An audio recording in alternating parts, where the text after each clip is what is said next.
Hello mga kaibigan, maligayang pagdating sa aking channel. Makakabalik kaya si Yaman sa Turkey?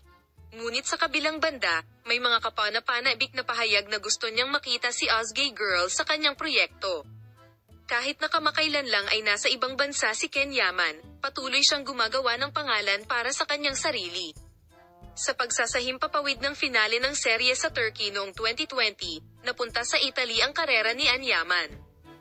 Gayunpaman, hindi pa rin nasasagot ang tanong kung babalik siya sa kanyang bayan dahil nami-miss siya ng kanyang mga taga-Turkey.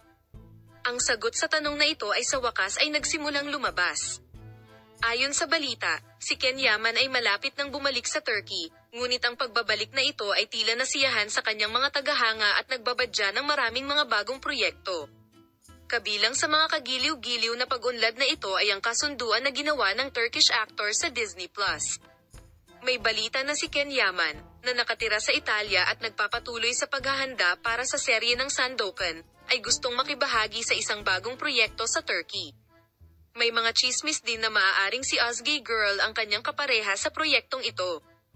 Ang mga akusasyong ito ay nagpabaliw sa kanyang mga tagahanga sa Turkey.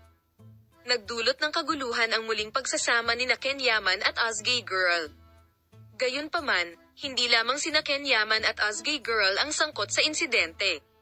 Sinasabing may mahalagang papel din ang mga producer at direktor sa ambisyosong proyektong ito.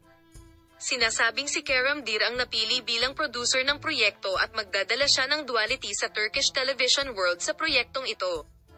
Sinasabing sa paglulunsad ng Disney Plus sa Turkey, si Ken Yaman ay magiging isang mahalagang tao sa platform na ito. Magpapatuloy ang bagong balita para sa mga tagahanga ng Ken Yaman at Özge Gürel. Palam.